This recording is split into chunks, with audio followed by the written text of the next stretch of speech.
Hola, qué bueno que ya nos acompañan aquí en Más Cultura. Vamos a conocer el trabajo de un artista muy interesante.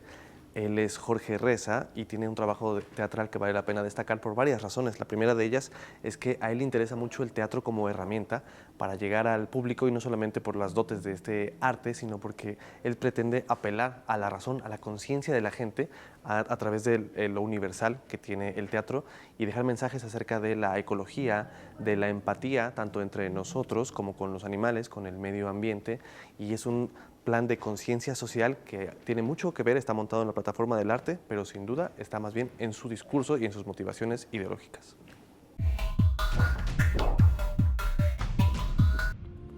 Jorge Reza, desde muy joven se sintió seducido por el circo y todas las actividades que se desprenden de este arte. Es en 2007 que emprende un viaje por América Latina, con la visión clara de querer dedicarse a la escena sin importar el escenario. Así surge Circonsciente, la exitosa compañía del que es director artístico.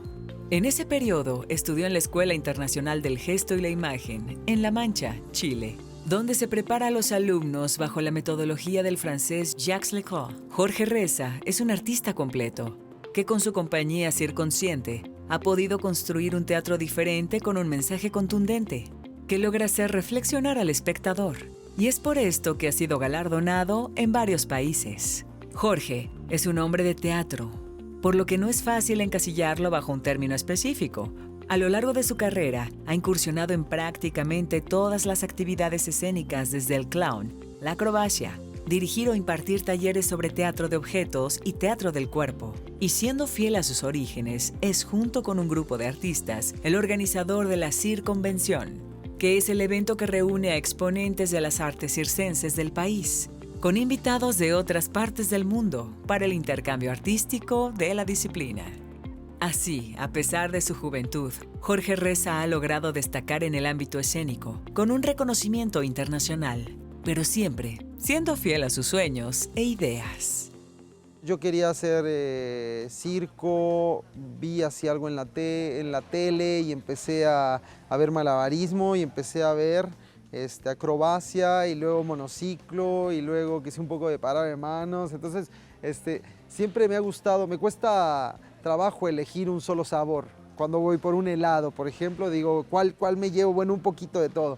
Entonces, tenía la juguetería, que era el circo, que tenía muchísimas opciones. Y dije, bueno, estoy súper entretenido, me puse a hacer un montón de cosas. Y de ahí empecé con mi tío Enrique Cisneros, que falleció hace unos meses. El llanero solitito le decían. Entonces empecé a hacer espectáculos en la calle con un enfoque social, ¿no? Y fue con él que aprendí un punto importante, que era como el arte por qué y para qué, y que tuviese una trascendencia. Entonces en 2007 tomé un Volkswagen y me fui en el bochito desde Ciudad de México hasta Buenos Aires. Estuve 3 años viajando en el bochito y justo en el primer día que partió el bochito, partió también la compañía Circonsciente. Entonces era justo una compañía que buscara mezclar el espectáculo y la potencia del circo y el asombro, pero también mensajes significativos para el contexto, y más que para el contexto, porque eso es muy abstracto, sea para la gente que lo escuchaba, que le dejara algo, que le generara una reflexión, algo significativo, siempre con temas contingentes. Entonces, así empecé. Es difícil porque no sé si partí el día que hice mi primera presentación ante público y que me arriesgué a ponerme un vestuario todo medio pegado, medio raro, así circense, y como que de repente tenía mucho miedo de hacer el ridículo y qué es esto, y lo hice y me la pasé muy bien. No sé si fue ese momento o si fue un momento que tuve una función súper significativa, mi primera función en la calle. Vaya, es difícil como que marcar ese momento. Te podría decir que quizá el primer momento en donde dije, bueno, porque yo en el circo soy payaso, ¿no? Hago un par de cosas, malabarismo, monociclo, y como te comenté, pero me dedico a la risa. Ese es mi universo. Entonces, ¿cómo comenzó? Quizá te puedo decir que fue cuando estaba en la Nexa, a la normal, en primero de primaria, y estábamos tomando distancia y en eso un compañero dijo algo en un tono muy chistoso y y todos se carcajearon, pero esa carcajada unánime, ¿no? Que no hubo ningún disidente, no hubo ninguno que se resistió. Entonces, y explotó eso y yo no supe bien qué pasaba, pero me hizo mucho sentido. Entonces, de ese momento fui el chico problema de todas mis escuelas. Tuve, si me está viendo alguna maestra, no voy a decir nombres, ¿no? Pero si me están viendo, hola, aquí estamos, sigo siendo el mismo, ¿eh? Lo siento, o sea, digo, sigo siendo el mismo mal portado, en el buen sentido de la palabra, que busca llegar más allá, y que sigo haciendo desorden, pero un desorden un poquito más ordenado, en donde la gente se la pasa muy bien, o eso por lo menos eso intento, ¿sí? Y que juntos armemos algo entretenido, algo potente, algo liberador. Los Seis García es un trabajo escrito por Luis Mario Moncada en el que se plantea un tema que ya ha sido abordado, sobre todo por la televisión mexicana, que sigue siendo tabú, que es el de la casa chica. Los hombres que tienen 2 o más de 3 familias y sobre todo, más allá de hacer una denuncia tal cual, lo que hace es cuestionar de dónde viene esta doble moral de aprobarlo, reprobarlo, consentirlo tanto las autoridades como la iglesia y en algunos casos incluso adentro de las familias. ¿De verdad no sabías nada? Digamos que nunca se me había puesto de frente la evidencia. Me dejaste en shock. Pues yo sabía que tarde o temprano nos íbamos a encontrar. Kenia, perdón que sea tan directo, pero ¿cuándo dices que naciste? ¿La fecha? Sí. 25 de febrero del 90. ¿Por? Entre tú y mi hermana hay un mes de diferencia. De hecho, 27 días. Ah, tú ya lo sabías. ¿Quién te lo dijo? Mi mamá. ¿Tu mamá? Claro. Ah, Él habla de ustedes y ella nos cuenta. o sea, él habla de nosotros. O sea que él sigue viéndolos. Comimos con él la semana pasada. ¿La semana pasada? O sea, ¿cada cuánto lo ven? Digo, ¿es una rutina fija o qué? A ver, pero esto no es un interrogatorio, ¿verdad? No, perdón. Es que, discúlpame. Es que todo lo que me dices me destapa muchas preguntas y todavía no me cabe en la cabeza. Quiero saberlo todo. Pues varía. Hay veces que lo vemos 2 veces a la semana, otras que no lo vemos en un mes. ¿Y hace cuánto sabes tú de mí? ¿De ti? Sí. Ay, pues, no sé, de ti casi que desde siempre. ¿Y qué pensabas? ¿Qué pensaba de ti? Sí, que tu papá tuviera otra familia al mismo tiempo. Pues, ¿qué querías que pensara? Así era, ¿no? Así es. Es una historia muy recurrente, podríamos decir, casi tomada del cine de la época de oro, de las telenovelas, pero en realidad se trata de lo que nosotros llamamos parte del México invisible, eso que todos reconocemos, pero de lo que nadie habla. Es, en pocas palabras, una historia sobre casas chicas. Mi mamá lo sabe, está enterada. Lala, sí, pretende a los pacientes 10 minutos en lo que arreglo un asunto. Sí. Pues que se aguanten o que se busquen otro particular. Bueno, cuéntame cómo la conociste. Pero te advierto que Kenia es una muchacha con muchas fantasías en la cabeza. Ni siquiera ha podido conseguir un empleo estable, a pesar de que he intentado ayudarlo. ¿Qué pasó con ella? Eso es lo que más me preocupa, papá. No sé cómo no lo entiendes. Mira, estás en un antro con las luces más sombrías que te puedas imaginar. Y de pronto, en medio de la oscuridad, una chava te empieza a hacer la plática. Todo normal, aunque los dos estén hablando a gritos junto a una bocina. Y de pronto, por algo que murmuras, se da cuenta que eres médico, que trabajas en el CEN, y sin decir aguaba, te dice que su papá también trabaja allí. Ah, claro, tú le preguntas, ¿quién es tu papá? ¿Qué nombre crees que resuena todavía en los altavoces del antro? Hablamos como de la afectación que tiene el árbol genealógico de los García en esta situación repetitiva de generación en generación donde existen 2 familias, ¿no? Una familia reconocida como legal, como legítima por la sociedad y por la ley, y una familia donde hay hijos, eso es algo muy importante, ¿no? Porque eso es lo que en nuestra investigación y en la puesta en escena es determinado, definido como casa chica. ¿Quieres escuchar mi versión? Porque creo que te falta información. No creo que sea relevante.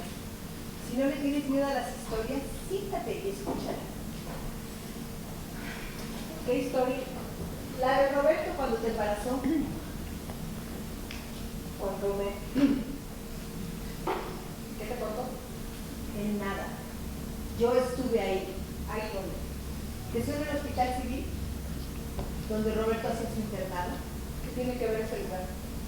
Eso tendrá 24 años. Uno más que la edad de Carlitos. Carlos Eduardo, perdón. ¿Y eso qué? En ese tiempo yo ya era enfermera del hospital. Y él decía que era mi novio. ¿Quién? Roberto García de la Parra, el hijo del doctor Carlos García de la Parra. Roberto, tu novio. Ay, no me digas. Pues era un embarazo que tuvimos que interrumpir en esas fechas. Él me llevó a la clínica clandestina donde me hicieron un legrado. Primero tengo que terminar la escuela. Repetía y repetía con culpa. ¿Cuándo fue eso? 6 meses antes de que viniera a confesarme que había embarazado a una compañera de la universidad y tenía que casarse.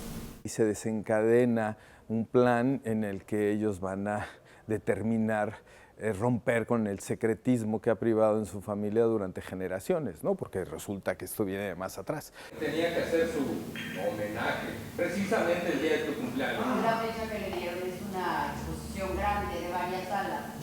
Quiere hacerse interesante. Me encanta hacerse el raro, el solitario. Yo con mi familia nada. ¿Por qué hablas así de tu hermano? Cuando le hablo jamás contesta.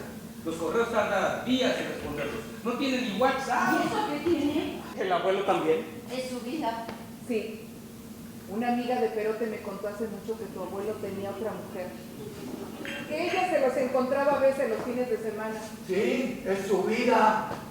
Y ni siquiera sabemos qué clase de vida. El Perote, el abuelo. ¿Sabe él la clase de vida que tú llevas?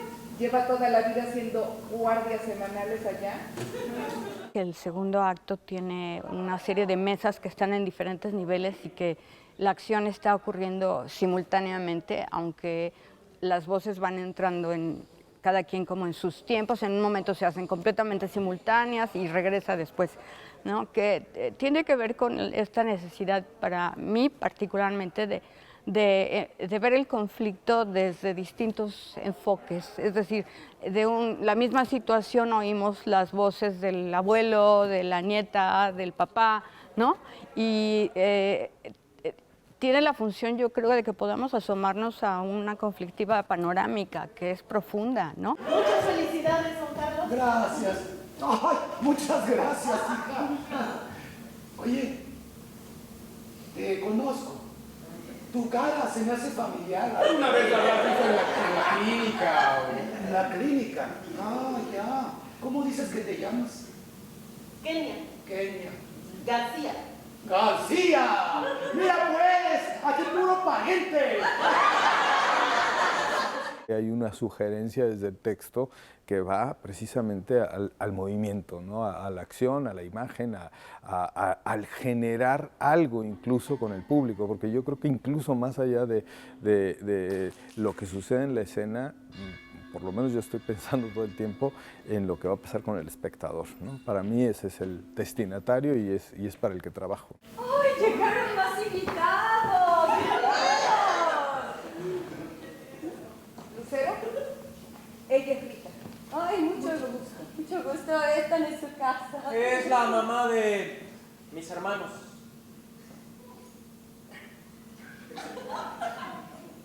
¿No entiendo? No se preocupe, señora, nosotros ya nos vamos, no queremos interrumpir su celebración. Pásela bien, vamos. Te juro que yo no provoqué esto, mamá.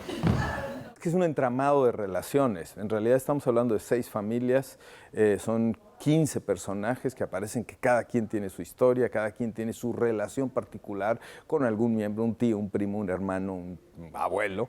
Entonces es un proceso peculiar porque me parece que se va generando un caldo de cultivo que al final la gente entiende plenamente cuáles son esas relaciones que se dan entre cada uno de sus miembros.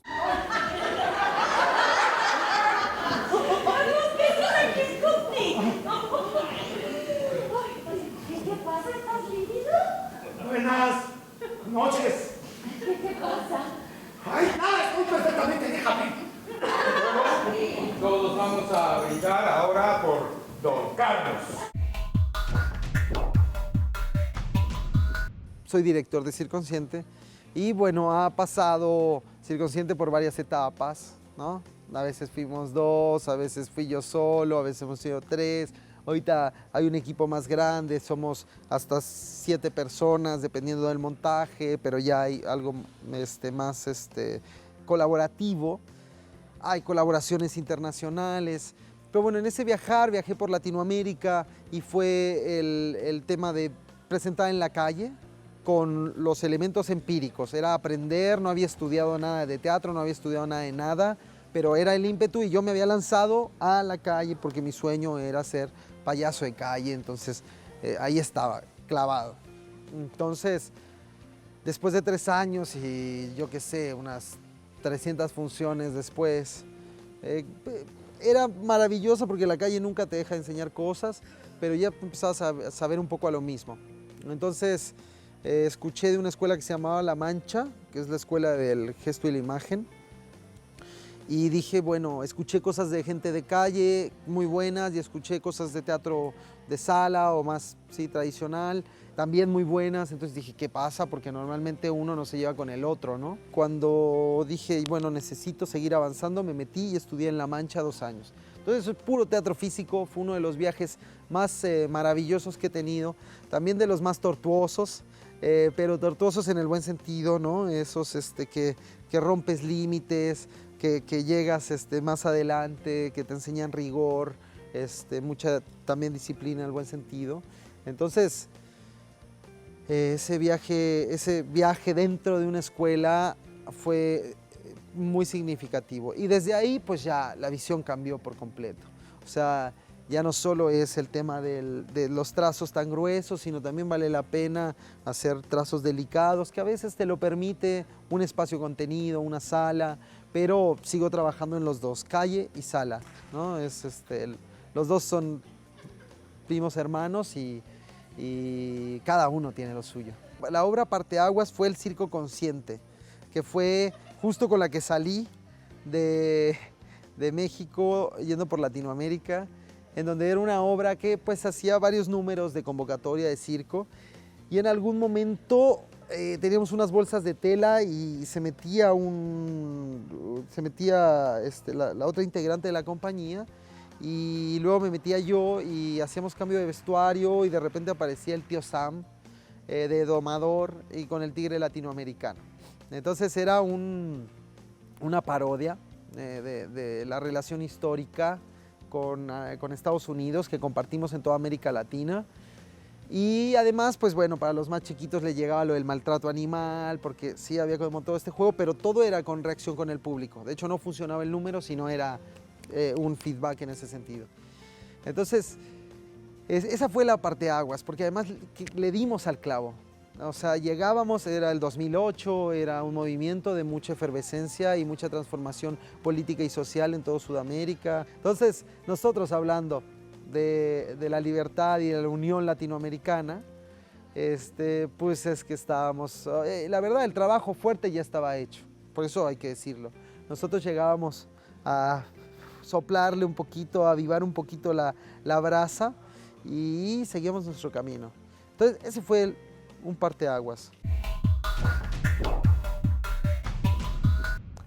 Samuel Contreras es un titiritero muy importante que ha hecho carrera igual en los Estados Unidos que en México, pero sobre todo en Radio Televisión de Veracruz, que es su casa. Muchos de nosotros lo ubicamos gracias a la voz y la imagen de Caliche, que recientemente se retiró, aunque este retiro no es definitivo, él seguirá estando disponible desde el mundo de la imaginación. Nos deja un gran legado de trabajo para todos aquellos que crecimos escuchando tantos programas en los que él participó. No existe un personaje más emblemático para el Canal 4+ y la niñez jalapeña de los 90 que Caliche, títere creado por Samuel Contreras y que diariamente llegaba a los hogares veracruzanos para deleitar con sus historias a los niños y niñas televidentes. Me habló Gonzalo Cuspinera, que tenía la piñata, que tenía ese proyecto, que si quería yo entrar. Fue así como entré con Caliche. Caliche fue la estrella de La Piñata, programa infantil que se transmitía todas las tardes y por muchos años a través de la señal de TV+. Inmediatamente fue bien recibido. Me di cuenta que se empezaron a bloquear en un momento dado las líneas telefónicas y llegaba muchos saludos y pues eso me animaba a seguir con Caliche. Caliche ha estado en el imaginario de sus seguidores por más de 3 décadas. Además de Caliche, cada uno de los personajes creados por Samuel Contreras ha tenido siempre un mensaje, una reflexión para el público, a veces sobre temas de salud y cuidado, a veces sobre ecología. Caliche marcó a toda una generación, ya que estuvo ininterrumpidamente al aire durante más de 12 años. Es un niño de 3 años que casi su mentalidad correspondía a los niños actuales, porque los niños actuales ya son otros niños, de verdad, que todo lo saben casi. Para tristeza de esta generación que lo recuerda y ama, este 2019 Caliche anunció que contaría una última historia y volvería a su lugar de origen, el mundo de la imaginación. Para él, esto no es un retiro definitivo, ya que asegura que quien lo busque, lo encontrará. Siempre vivieron en mi corazón todos ustedes. Su amor, su cariño, eso vale mucho para mí. Sus aplausos, todo. Adiós, amiguitos.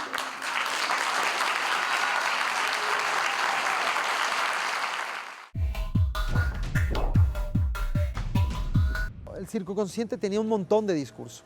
De hecho, te podría decir, era un panfleto súper entretenido. Sí, así. Eso se buscaba y no teníamos ningún problema con eso, porque era lo que queríamos transmitir y funcionaba, porque ese es el tema, ¿no? Porque hay cosas que tienen muy buena intención y están súper comprometidas, pero no funcionan. Este funcionaba. Entonces, sin embargo, yo creo que más bien respecto al mensaje, ¿sí? Y el contenido, creo que lo que ha pasado es que han evolucionado las formas de cómo transmitir eso, buscando distintos elementos. Claro, o sea, el gesto a veces dice muchísimo más que las palabras, o de repente justo utilizando juegos espaciales, buscando nunca aburrirse. Si ya utilizamos una técnica aquí, bueno, hagamos un montaje diferente.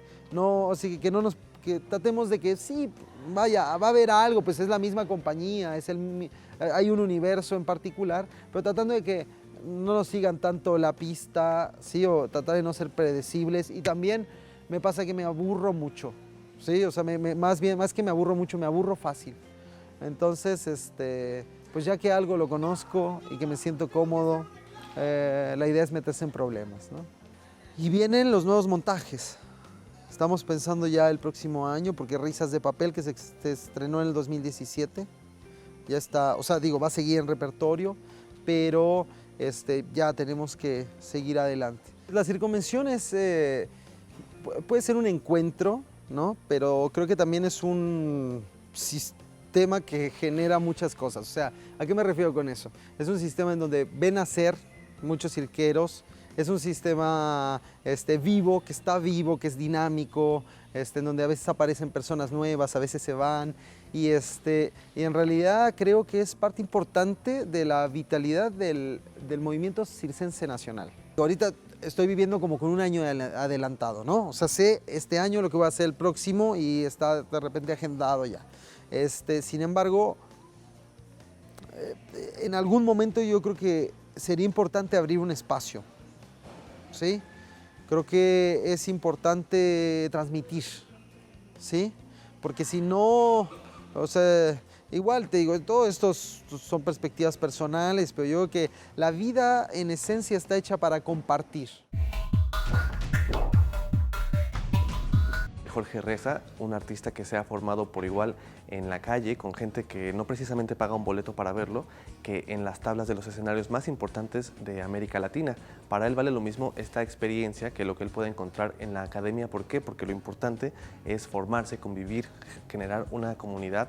Y bueno, esto lo ha llevado a estar igualmente con 10 pesos el boleto o incluso en las calles donde realmente la gente no lo espera, que en los foros más importantes de las capitales europeas y de América Latina. Esto fue Más Cultura, nos vemos la próxima.